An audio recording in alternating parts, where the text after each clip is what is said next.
தமிழ்நாடு முதலமைச்சர் 72வது பிறந்தநாள் விழாவை கொண்டாடி கொண்டிருக்கிறார் என்று சொன்னால் திமுக 75வது ஆண்டு விழாவை கொண்டாடி கொண்டிருக்கிறது.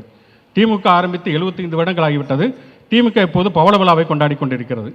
அதே மாதிரி இந்த ஆண்டுக்கு இன்னொரு சிறப்பு என்ன என்று சொன்னால், தந்தை பெரியார் சுயமரியாதை இயக்கத்தை ஆரம்பித்த நூற்றாண்டு விழா. 1925 பெரியார் சுயமரியாதை இயக்கத்தை ஆரம்பித்தார். அதனுடைய நூற்றாண்டு விழா.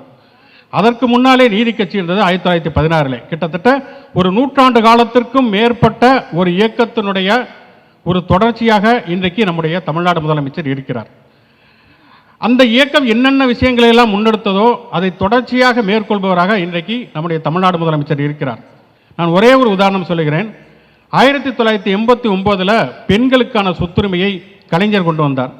அப்படி கொண்டு வந்தபொழுது கலைஞர் சொன்னார், இந்த பெண்களுக்கு சொத்துரிமை வழங்கக்கூடிய இந்த சட்டம் என்பது ஒரு 60 ஆண்டு கால வரலாறு உடையது என்று சொன்னார். ஏனென்றால் 1929 செங்கல்பட்டிலே சுயமரியாதை இயக்கத்துடைய முதல் மாநாட்டை பெரியார் போடுகிறார். அந்த மாநாட்டில் தான் முதல்ல பெண்களுக்கு சொத்துரிமை வேண்டும் என்கிற தீர்மானம் நிறைவேற்றப்பட்டது. இந்தியாவிலே முதலாக பெண்களுக்கு சொத்துரிமை வேண்டும் என்கிற தீர்மானத்தை பெரியார் தான் நிறைவேற்றினார்.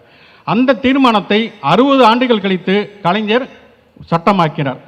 அந்த மாநாடு நடக்கக்கூடிய நேரத்தில் அவர் தன்னுடைய குடியரசு பத்திரிகையில் எழுதுகிற பொழுது பெரியார் சொன்னார், இந்த மாநாட்டில் யார் யாரெல்லாம் கலந்துக்குவாங்க அப்படிங்கிறப்ப அவர் நீண்ட பட்டியல் போடுகிறார். இந்த மாநாட்டில் படித்தவர்கள் கலந்து கொள்வார்கள், அரசர்கள் கலந்து கொள்வார்கள், ஜமீன்தார்கள் கலந்து கொள்வார்கள், பல பேர் கலந்து கொள்வார்கள் இந்த சுயமரியாதை இயக்க மாநாட்டில். ஆனால் இந்த மாநாட்டிலே யார் சிறப்பாக கலந்து கொள்ள வேண்டும் என்று சொன்னால், தனியாக வாழும் பெண்களும் விதவைகளும் அதிகமாக இந்த மாநாட்டிலே கலந்து கொள்ள வேண்டும் என்று பெரியார் எழுதினார். தனியாக வாழும் பெண்கள் என்று சொன்னால் கணவனால் கைவிடப்பட்ட பெண்கள். இன்றைக்கி நம்ம சிங்கிள் உமன் அப்படின்னு பேசுகிறோம் இல்லையா? இந்த சிங்கிள் உமன்கிற கான்செப்டை நம்ம இன்றைக்கி பேசுகிறோம். ஆனால் கிட்டத்தட்ட ஒரு நூற்றாண்டுக்கு முன்பு அவர்களுடைய நலன் பற்றி சிந்தித்தவராக பெரியார் இருந்தார்.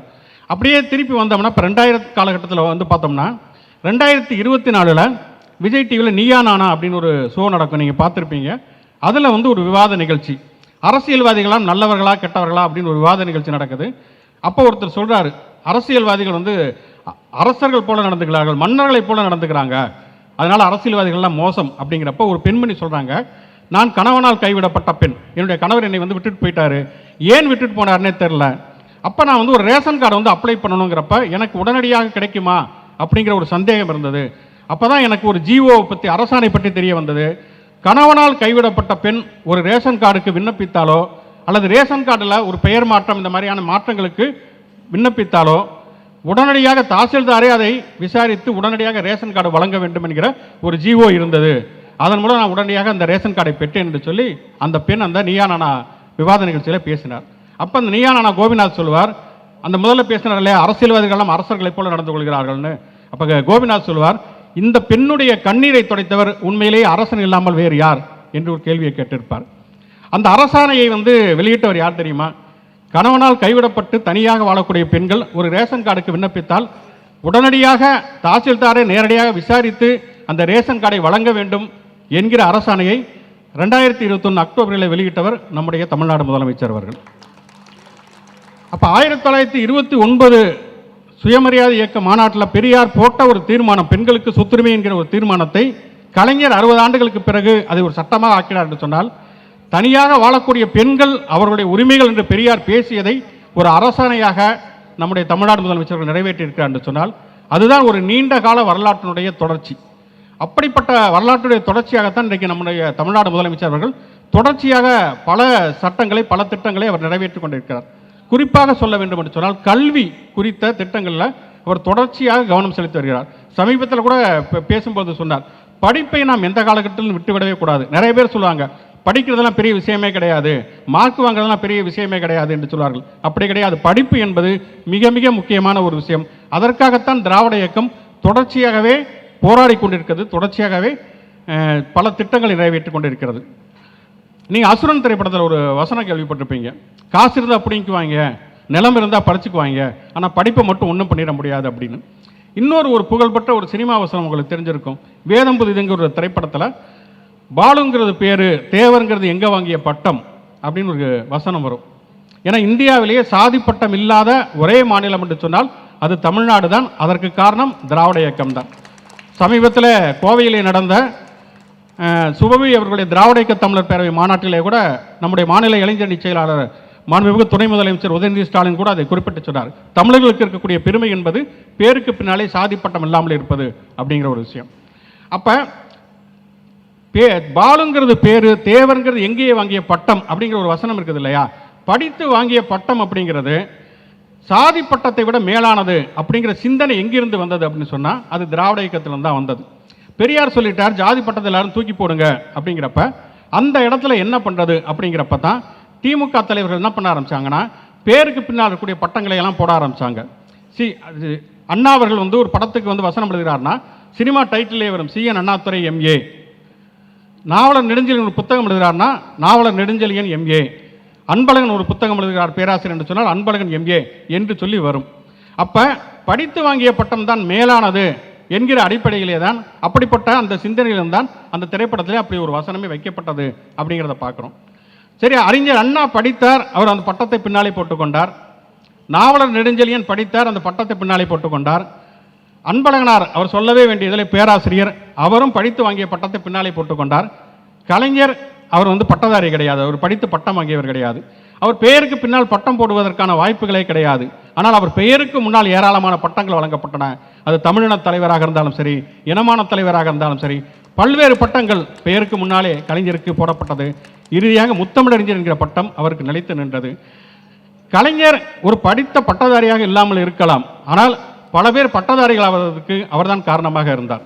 அது இலவச பஸ்பாஸாக இருந்தாலும் சரி, அல்லது சத்துணவுல முட்டை வழங்குவதாக இருக்கட்டும், அல்லது தமிழ் வழி பொறியியல் கல்வி கொண்டு வருவதாக இருக்கட்டும், முதல் தலைமுறை பட்டதாரிகளுக்கு கட்டண சலுகை வழங்கியதாக இருக்கட்டும், பல பேர் பட்டதாரிகள் ஆவதற்கு கலைஞர் ஒரு காரணமாக இருந்தார். அது மட்டுமல்ல, அவர் வந்து படித்து பட்டம் வாங்கியவர்களுக்கு மட்டும் ஒரு பட்டம் தரவில்லை. கலைஞர் தான் கலைத்துறையை பல பேருக்கு பட்டம் கொடுத்தார். இளையராஜாவுக்கு இசைஞானிங்கிற பட்டத்தை கொடுத்ததாக இருந்தாலும் சரி, கமலஹாசனுக்கு கலைஞானி என்கிற பட்டத்தை கொடுத்ததாக இருந்தாலும் சரி, அது கலைஞர் கொடுத்த பட்டம் தான் நிலைத்திருந்தது. இளையராஜாவுக்கு எத்தனையோ பட்டங்கள், ராகதேவன், மேஸ்ட்ரோ, பல பட்டங்கள் இருந்தாலும் இசைஞானி என்கிற பட்டம், கலைஞர் கொடுத்த அந்த இசைஞானி என்கிற பட்டம் தான் இன்றைக்கு வரைக்கும் நிலைத்து நிற்பதை நம்ம பார்க்கிறோம். ஆக படித்து பட்டம் வாங்காத கலைஞர் தான் பல பட்டதாரிகளை உருவாக்கினார், பலருக்கு பட்டங்களையும் கொடுத்தார். ஆனாலும் ஒரு மனக்குறை இருந்தது. கலைஞர் பெயரிலே ஒரு பல்கலைக்கழகம் இல்லை, அந்த பல்கலைக்கழகத்தின் மூலம் பட்டங்களை வழங்க முடியவில்லை என்கிற ஒரு மனக்குறை இருந்தது. அதை சில நாட்களுக்கு முன்பு அந்த மனக்குறையை தீர்க்கக்கூடிய வகையிலே கும்பகோணத்திலே கலைஞர் பெயரிலே ஒரு பல்கலைக்கழகம் அமைக்கப்படும் என்று சொல்லி நம்முடைய தமிழ்நாடு முதலமைச்சர் அவர்கள் அறிவித்திருக்கிறார்.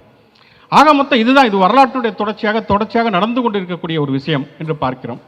இப்படி கிட்டத்தட்ட ஒரு 100 ஆண்டுக்கு மேற்பட்ட ஒரு வரலாற்றின் தொடர்ச்சியாக நம்முடைய தமிழ்நாடு முதலமைச்சர்கள் செயல்பட்டு கொண்டிருக்கிற பொழுது, இதை தாண்டி அவருடைய தனித்துவமான விஷயங்கள் அப்படின்னு பார்க்குறப்ப நான் 2 விஷயங்களை மட்டும் முக்கியமாக சொல்ல விரும்புகிறேன். ஒன்று, இந்தியாவிலேயே அதிகமான அளவுக்கு நெருக்கடிகளை, சவால்களை சந்தித்த இயக்கம் அப்படின்னு சொன்னால் அது திமுக தான். கலைஞருடைய காலகட்டத்தில் மிகப்பெரிய அளவில் 2 பிளவுகள் திமுகவில் நடைபெற்றது. 13 ஆண்டுகள் திமுக ஆட்சியிலேயே இல்லை. 13 ஆண்டுகள் கழித்து 1989 கலைஞர் முதல்வராகிறார். 13 ஆண்டுகள் கழித்து முதல்வராகிறார். ஆனால் 2 இடத்தில் ஆட்சி கலைக்கப்படுகிறது. 2 முறை திமுகவுடைய ஆட்சி கலைக்கப்படுகிறது. பல பேர் நெருக்கடிநிலை காலகட்டத்திலே இன்றைக்கு இருக்கக்கூடிய முதலமைச்சர் உட்பட சிறையில் அடைக்கப்படுகிறார்கள்.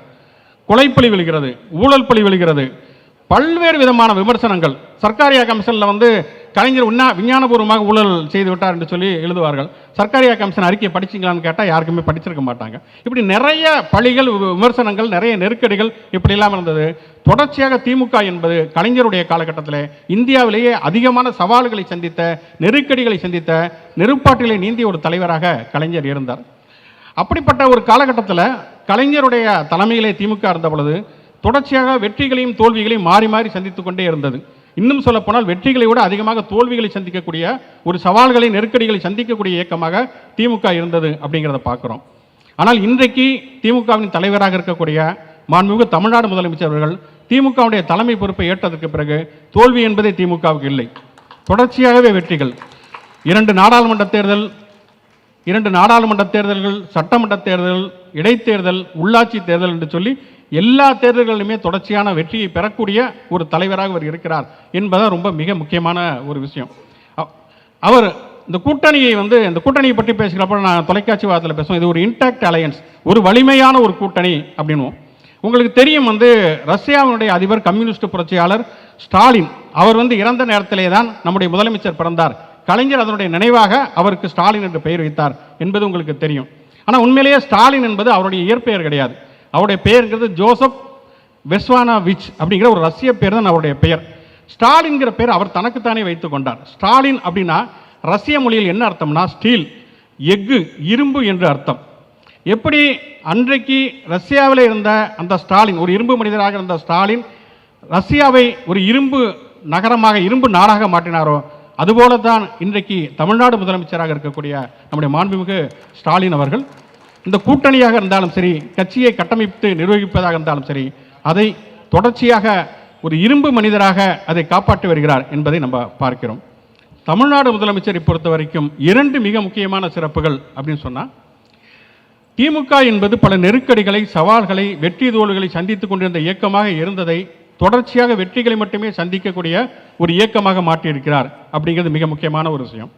இரண்டாவது, இதில் இருக்கக்கூடிய மிக முக்கியமான ஒரு விஷயம், நம்முடைய தமிழ்நாடு முதலமைச்சர் சாதித்த சாதனைகளில் மிக முக்கியமான சாதனை அப்படின்னு நான் நினைப்பது, திமுக என்பது ஒரு மாநில கட்சி தான்.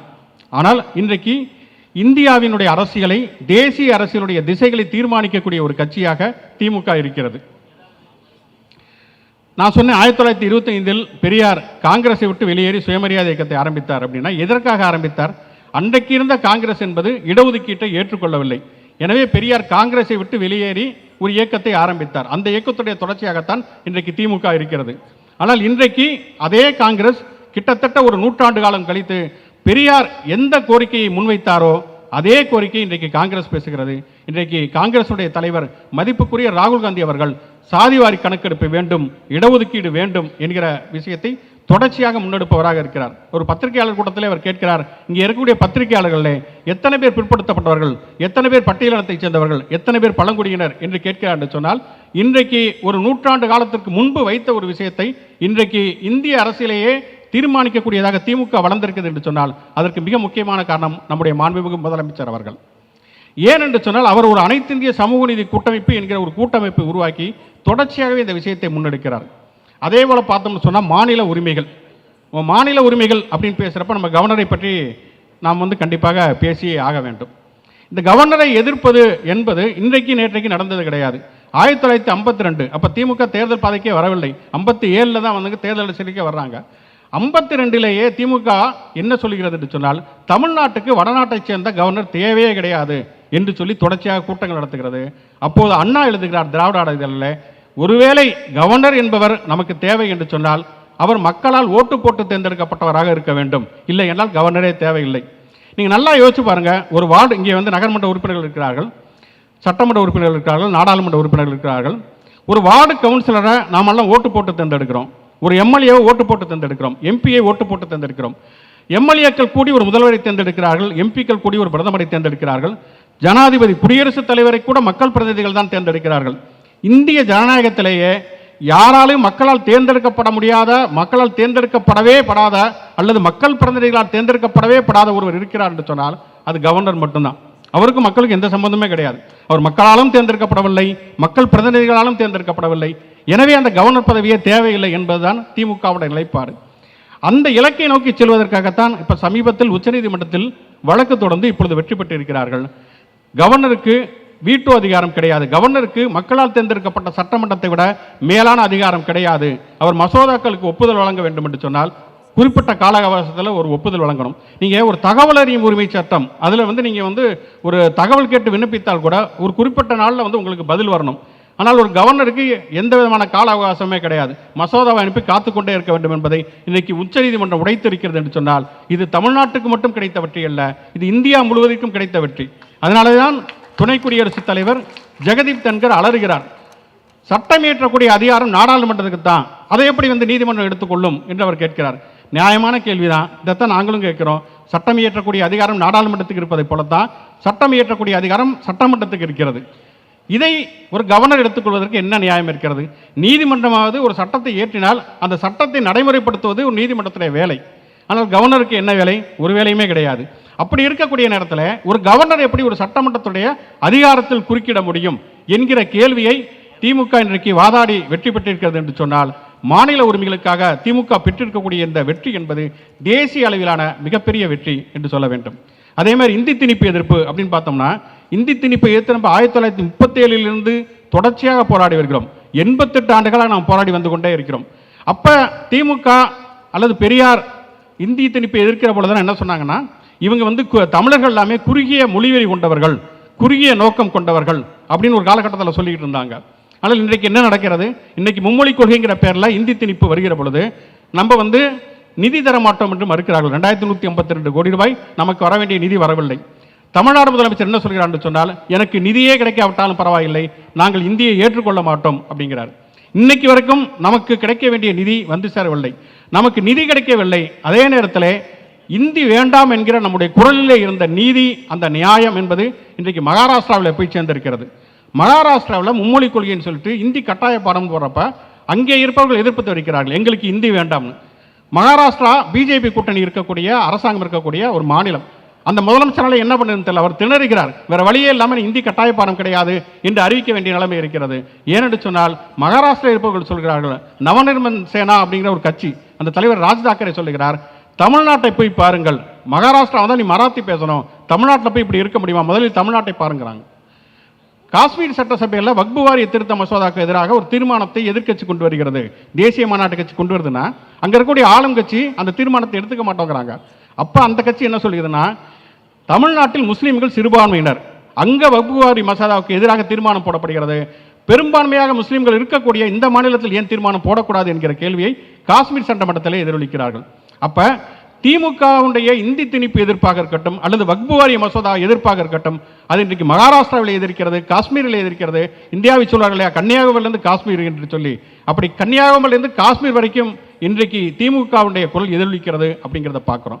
அப்போ சமூக நீதி இடஒதுக்கீடாக இருந்தாலும் சரி, மொழி உரிமையாக இருந்தாலும் சரி, மாநில உரிமைகளாக இருந்தாலும் சரி, இன்றைக்கு திமுகவுடைய குரல் என்பது அது தமிழ்நாட்டினுடைய குரல் அல்ல, அது இந்தியாவின் குரல்.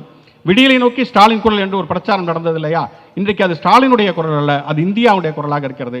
இன்றைக்கு தேசிய அரசியலை தீர்மானிக்கக்கூடிய இயக்கமாக திமுக இருக்கிறது. 5300 ஆண்டுகளுக்கு முன்பு தமிழ்நாட்டில்தான் இந்தியாவிலே முதலாக இரும்பை பயன்படுத்தியிருக்கிறோம். அதுவும் இரும்பை உருக்கி ஒரு நவீனமாக தொழில்நுட்பத்திலே நாம் பயன்படுத்தி இருக்கிறோம்.